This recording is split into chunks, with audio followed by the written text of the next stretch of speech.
Bonjour les amis, j'espère que vous allez bien, que vous êtes en forme, que vous avez la méga pêche. Je suis en taxi, on va aller à Tony Robbins, la troisième journée. Bon ça, voilà, on a bien sauté, c'était sympa, bonne ambiance. Mais encore une fois, comme je l'ai dit dans un live hier, franchement, la TKL c'est le top du top du top. Et là j'en suis encore plus convaincu, quoi. C'est-à-dire la valeur qu'on apporte est tout simplement énorme. Bon, ça c'est une petite parenthèse. Je voulais vous parler aujourd'hui d'un sujet qui est extrêmement important. On m'a posé beaucoup la question dessus, la crise financière, quand est-ce qu'elle va venir, quand est-ce qu'elle va survenir, et est-ce que finalement aujourd'hui les ETF, ce sont les nouveaux subprimes. Vous savez, la crise des subprimes qui a tout dévasté en 2007-2008. The subprime crisis. Subprime crisis. Subprime. The subprime. Subprime. The stock market is now down 21%. Because we're now down 43%. Sectors, Apple's under pressure, Yahoo down 8.5%, Cisco 6.5%. We are in the midst of a serious financial crisis. What started in America last year has now spread to every part of the world. As a result, our entire economy is in danger. On a eu la faillite de Lehman Brothers, on a eu des banques qui étaient quasiment au bord du dépôt de bilan, on a des États également qui ont vu leur dette fortement augmenter. Donc la crise des subprimes était quand même une crise extrêmement grave. Et là la question qui se pose, c'est est-ce qu'on va revivre la même chose? Et donc il y a Michael Burry qui a dit la chose suivante, qui a dit Michael Burry c'est le mec qui était dans le Big Short. Au cours des années 30, dans tout le pays, l'immobilier s'est effondré de près de 80%. La moitié, en fait, de tous les crédits étaient en défaut. Et je veux dire, il y avait des marqueurs spécifiques, tous extrêmement reconnaissables. Disait voilà, les subprimes c'est pas possible, ça va se casser la figure, et il a eu raison sur son pari. Il a fait gagner pas mal d'argent d'ailleurs à ses investisseurs, et Michael Burry en fait il avait parié contre les subprimes et donc sur la baisse des subprimes en 2006. Le marché immobilier repose principalement sur des prêts véreux et c'est une bombe à retardement et je veux la shorter. Le problème c'est que c'était super tôt. Alors je vous montre ça parce que c'est beau. Ok. Le problème c'était que c'était super tôt, qu'à un certain moment il perdait beaucoup d'argent. Je pense qu'il perdait 100 millions.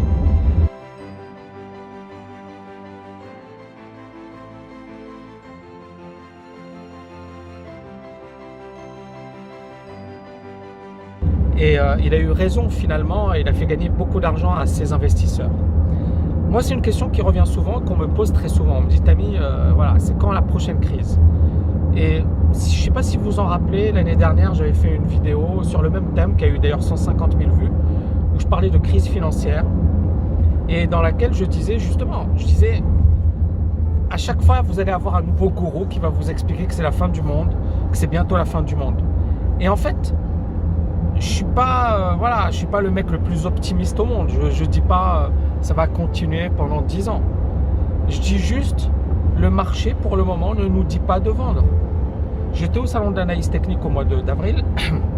Et au mois d'avril, on m'a demandé, Tammy, tu en penses quoi? Ça va continuer de monter?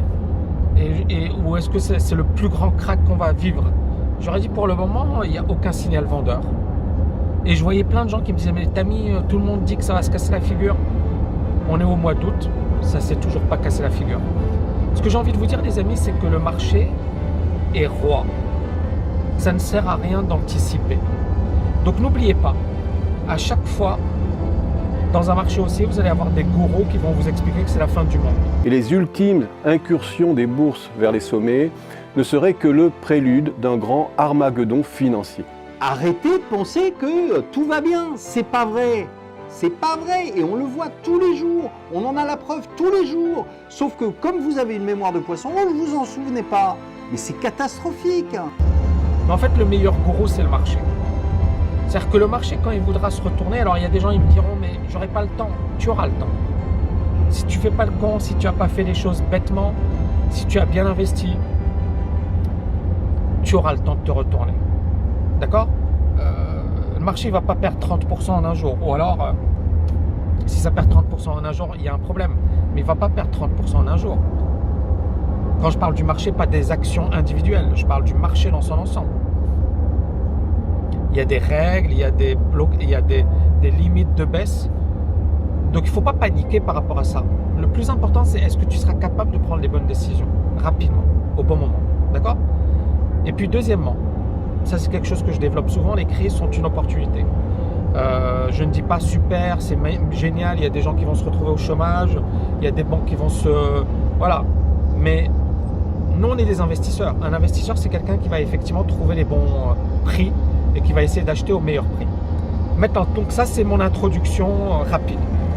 Je vais revenir rapidement sur les arguments de Michael Burry. Premier argument, il dit, voilà, les CFD, les ETF, il y a énormément d'investissements dans ces ETF. Et c'est déconnecté de la réalité. Et c'est vrai qu'effectivement, les ETF, c'est fortement augmenté. Mais bon, on est dans une logique d'investissement passif.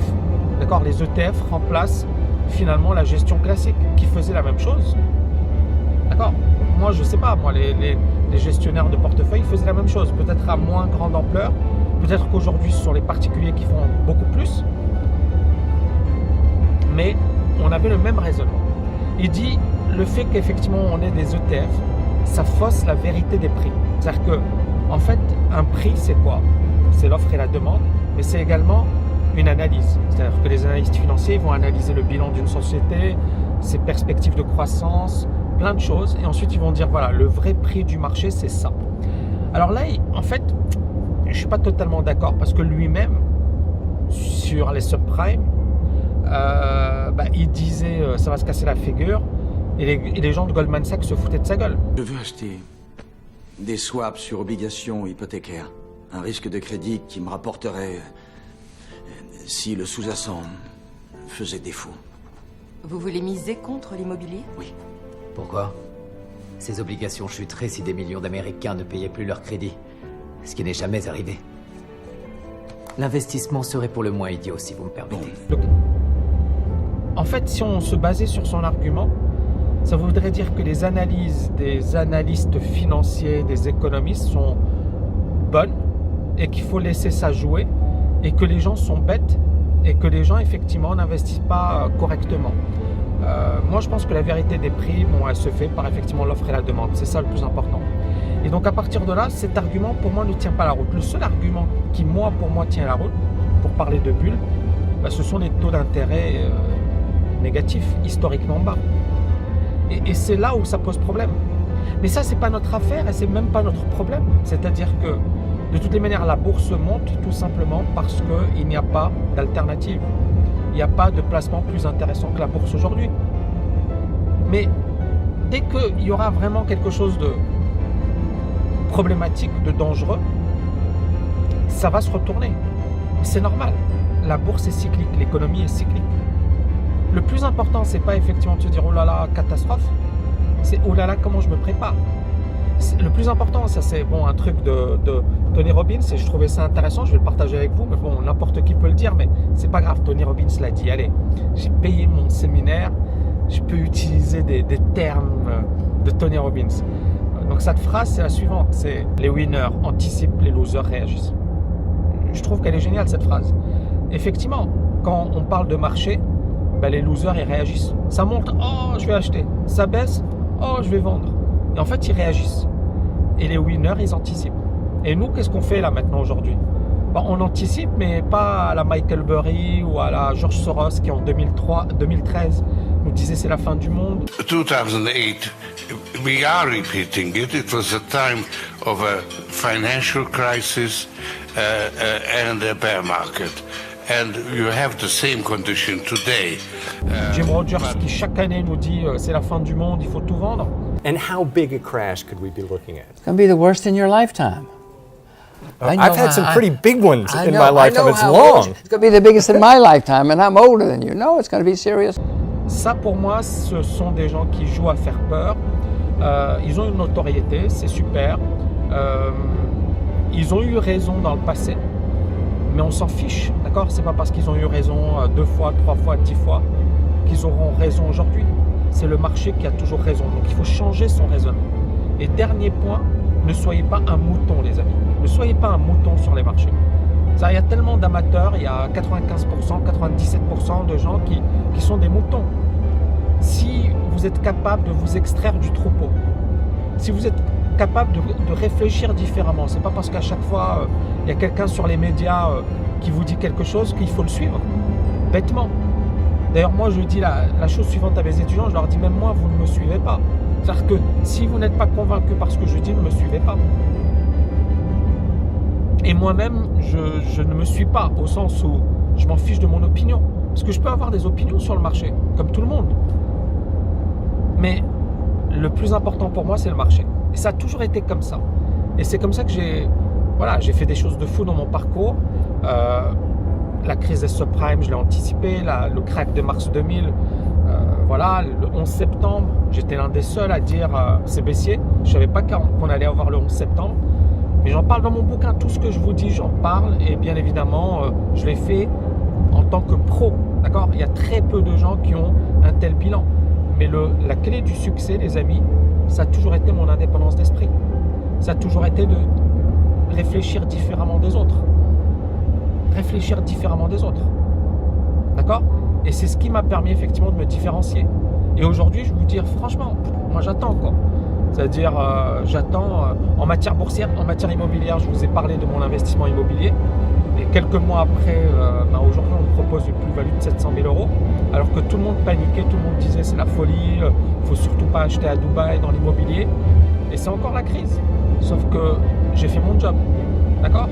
Peut-être que voilà, mais les faits me donnent raison. Les faits me donnent raison. Et peut-être que cet investissement, aujourd'hui, on me propose une plus-value assez importante. Alors, si on n'a pas une crise, pour moi, comment je vois les choses ? Si on a une crise financière mondiale, Dubaï va morfler sur le plan de l'immobilier. C'est normal. Le monde entier va morfler. D'accord ? Maintenant, il va morfler pendant combien de temps ? Et quel est mon positionnement ? Quel est le risque que je prends ? D'accord ? Moi, je sais que mon risque, j'ai pris un risque, mais je l'assume. D'accord ? C'est pas le gros de mes investissements. Et c'est ça ma force. C'est-à-dire, même si ça se casse la figure, bon, premièrement, ça va jamais se casser la figure complètement. C'est-à-dire, l'endroit où j'ai acheté, c'est le Palm. C'est un endroit où il y a Donald Trump. Il y a, comment il s'appelle ? Il y a Robert De Niro. Il y a Will Smith. C'est-à-dire, ils ont tous des villas, des maisons là-bas, quoi. C'est pas le pire endroit de la planète, hein, en termes de, genre, t'as que des stars, quoi. Tu auras toujours des millionnaires. Et les millionnaires, ils chercheront toujours un logement. Donc quand j'ai investi, j'ai pensé à ça. Je me suis dit, ok, on est en face de l'Inde. L'Inde va exploser. Économiquement parlant, ça va devenir la deuxième puissance économique de la planète. Si jamais les gens, les Indiens, ils veulent un truc sympa, Dubaï, c'est juste à côté. C'est comme, je sais pas moi, à Monaco. Voilà, c'est juste à côté. T'es à Paris, t'es à Nice, c'est Monaco. C'est juste à côté, c'est à 1 heure d'avion, même pas. Donc, il faut réfléchir comme ça. Moi, c'est comme ça que je réfléchis. Donc, je peux me casser la figure, mais j'accepte. Donc, moi, mon idée, c'est ça. C'est investir quand ça vaut le coup. Investir quand personne ne veut investir. C'est là où vous allez gagner de l'argent. Donc, là, aujourd'hui, il aura peut-être raison. Michael Burry, on s'en fiche. Parce que ça fait plusieurs années qu'il y a tous les mois ou toutes les semaines, tous les jours, il y a un mec qui vous dit c'est bientôt la fin du monde, c'est bientôt les subprimes, c'est rien, ce qui va arriver, c'est pire. Et je suis pas contre. Je suis pas contre ce raisonnement. C'est juste quand. Et ça, c'est le marché qui va nous le dire. Est-ce qu'on est d'accord, les amis ? Si vous avez aimé cette vidéo, n'oubliez pas de la liker, de la partager. Je vous dis à bientôt. Ciao, ciao, ciao.